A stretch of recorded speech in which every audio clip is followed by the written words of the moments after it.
during this difficult economic times. We want them to know that VA is here. We have increased our outreach efforts, and we will continue to increase those efforts. But I need your help. They live in your communities. They're out there in towns and villages all across this country.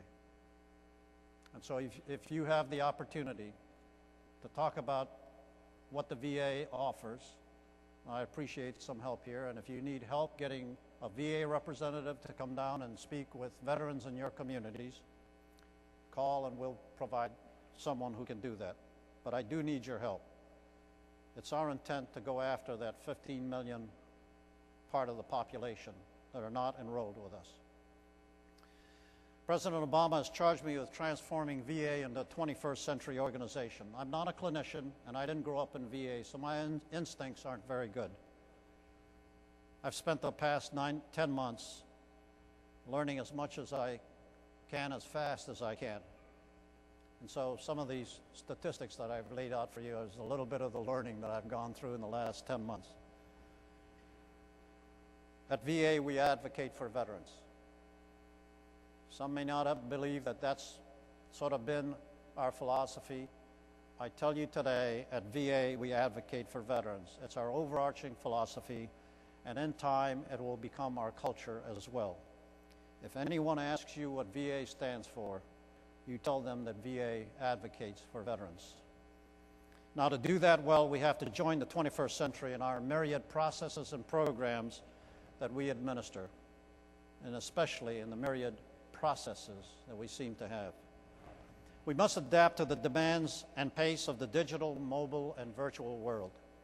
Speed, precision, quality drive those demands. While in the health administration, we enjoy the nation's, maybe the world's most comprehensive electronic health record that I talked about, VISTA. In our benefits administration, we're entirely paper-bound, bogged down, decisively engaged. Those of you who come from an Army background, you know what decisively engaged means. It was about time to pop smoke and break contact. 11,450 claims adjudicators handle those claims processing every day. Think about it, 11,450. That's the 82nd Airborne Division without parachutes. Okay? In a paper-bound process, if you want to go faster, you hire more people. But it takes a year to train them to be competent at all the things that go into it. So there's a time and distance aspect to this. We do have to get to the IT solutions. We are re-engineering our business processes, fundamentally challenging all of our assumptions for why we process the way we do, and bringing latest technologies into the workspace in order to connect our veterans, especially the youngest of our veterans, with better, faster, higher quality decisions and services. How fast is fast? I don't know what the answer is, but we're going to go find out. In April, President Obama charged Secretary Gates and me to build a fully interoperable virtual lifetime electronic record that will apply to all of our members in uniform. Virtual lifetime electronic record, and as we have a tendency to create acronyms at the drop of a hat, it'll be referred to as VLER, V-L-E-R, Virtual Lifetime Electronic Record. It'll track youngsters in uniform from the day they first put on the uniform through their time with us as veterans until they're finally laid to rest. Between VA and DoD, we have an opportunity to drive the improvement of health care through a fully interoperable electronic health record. Remember, I said we have one called VISTA. DoD has one called ALTA. They don't talk together quite as we'd like. So we're going to create, out of these two systems, a single system called VLER.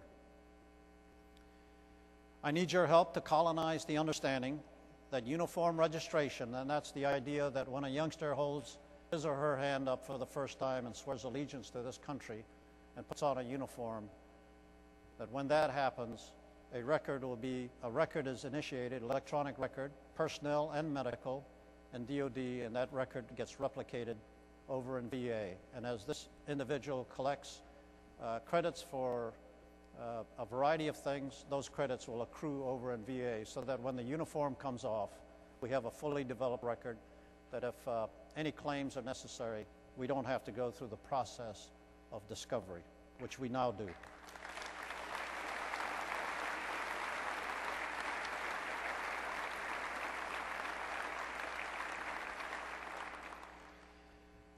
Part of this help I'm looking for, colonizing, understanding this thing called uniform registration that I just described to you, but also your appreciation and support for DOD and VA's collaboration to do this and other things well in the 21st century. We must do this better than we ever have before.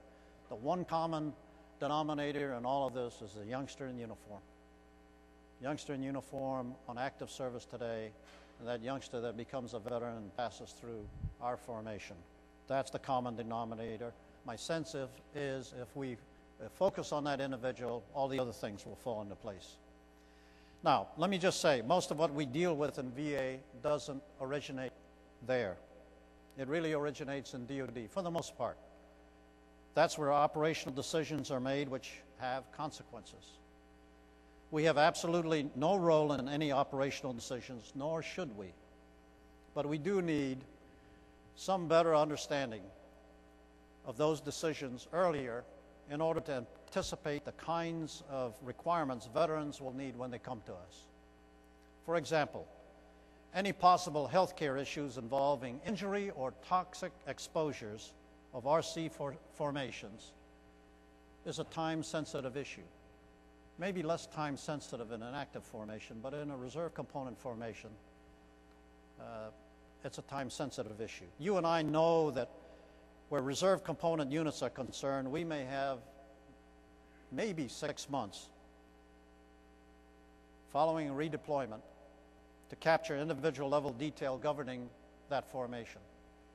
Because of the way you fill units for deployment, your annual turnover rate, those units quickly become a shell of what they were when they return home from a deployment.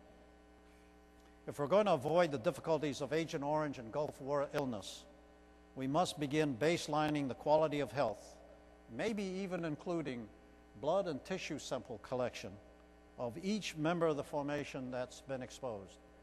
And within that 6-month period, if we don't have name and service number identity with a unit, with a location, I can tell you, we don't want to be in the same situation we are in with Agent Orange.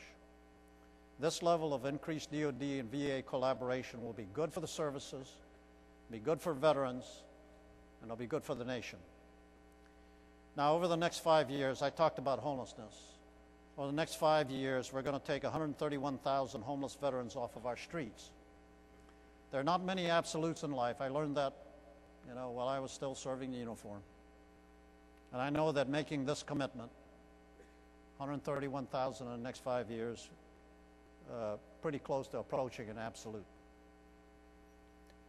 But unless we set that as an ambitious target, we would not be working this issue hard enough. And that's my sense. No one who has served this nation the way we have should ever find themselves living on our streets without care and without hope.